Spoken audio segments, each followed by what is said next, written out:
Music Tech Fest. One of these on, I tell you, I feel like this is like a dream being, I feel like I need those pointy kind of, bra things, like Madonna back in the day. That's what I need. Anyway, my name's Greg Lloyd, and from this moody picture here, you can see I'm co-founder and CEO of Mixlr. So Mixlr is a platform for live audio broadcasting built around sociability. Just to give you a bit of background, and what I'm going to do today is just give you a little bit of background about our story so far and where we've gone to, give a little demo of the product.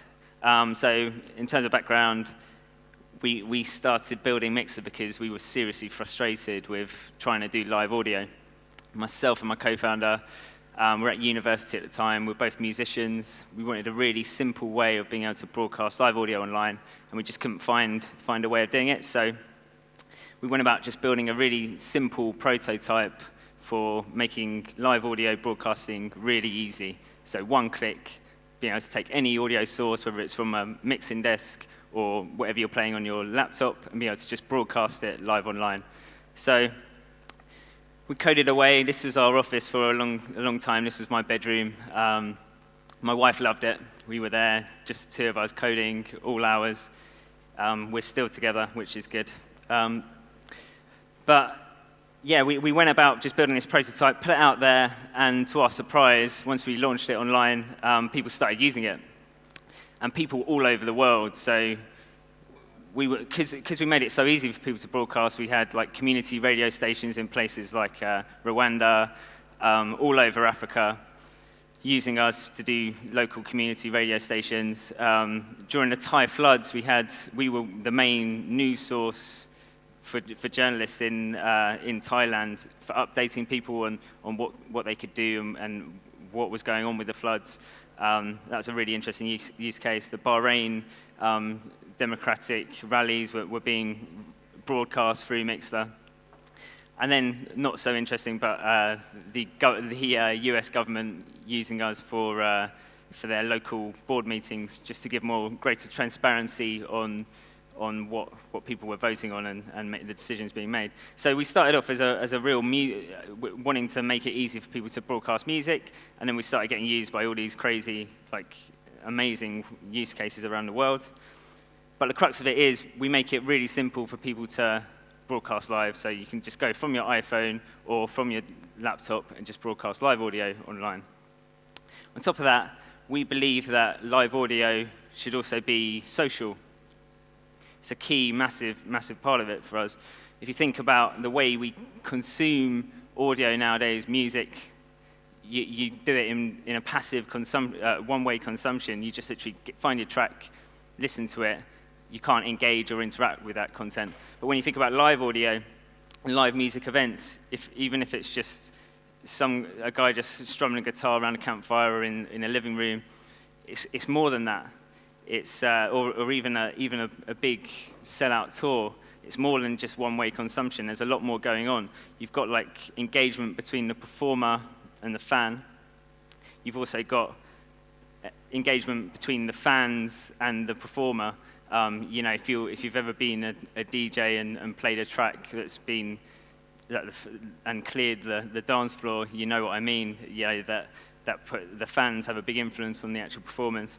And then also, between fans and other fans, they really help shape your experience of that live show. So what we've done is we tried to build an interface which captured all that, putting the listeners, so this is a live page here, so you've got the broadcaster in the top left here, and you've got everyone who's listening in the middle, so these are all the listeners. This is like the online crowd, if you like. People can comment, interact, and heart to say that they like what they're listening to right now. And then we've also got another view, which is just a chat view in real time, putting the listeners at the center of it instead of the content. That's what the iPhone version looks like. We believe that live audio plus a layer of social engagement turns just a live audio stream into an online event. And we've had some really interesting use cases, especially in music. So, for example, Ortega just launched their latest album last month.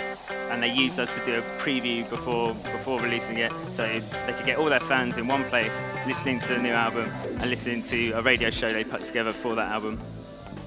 And here you can see all the listeners are there, the thousands of listeners coming in, interacting, engaging with that content, and most importantly, being able to pre-order the album before it came out.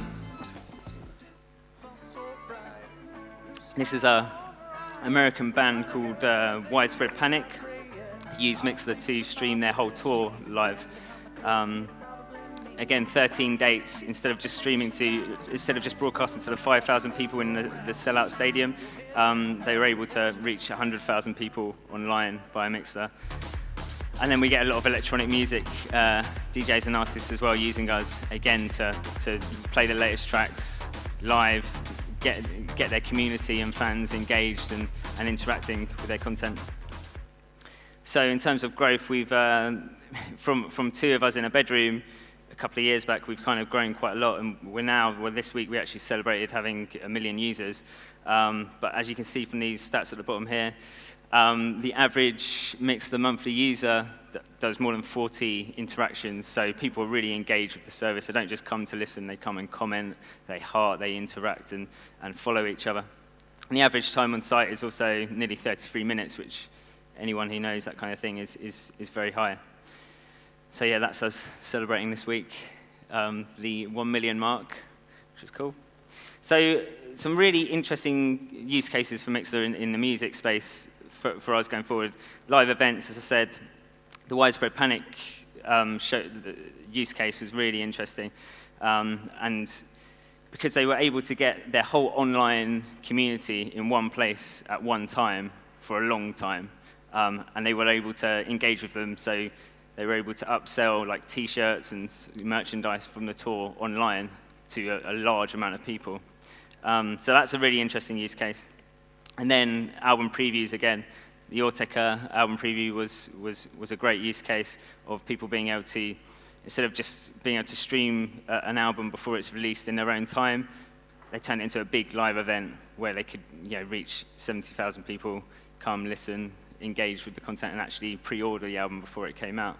So that's, in a nutshell, what Mixlr does. If anyone's got any questions or anything, I'd love to hear from you. Cool. One second. So.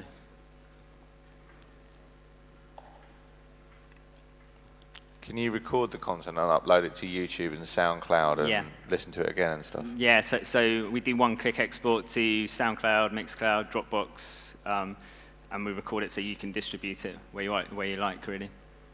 That's cool. Any other questions? Just one, I'm thinking of some of the acts we've seen, presenters, they're looking for partnerships with strategic startups. Are you looking for the same, Greg? Yeah, I mean, yeah, we're interested in talking to anyone who's any possible partnerships, strategically, especially in those 2 spaces. So live performance is definitely something. So if people want to stream their live shows, definitely interested in talking to people around that. Cool. So you'll hang around for a little bit? Yeah, hang around for sure. Yeah, definitely. Okay. Great. Okay. Thank you very much. Thanks very much, Greg. Cheers.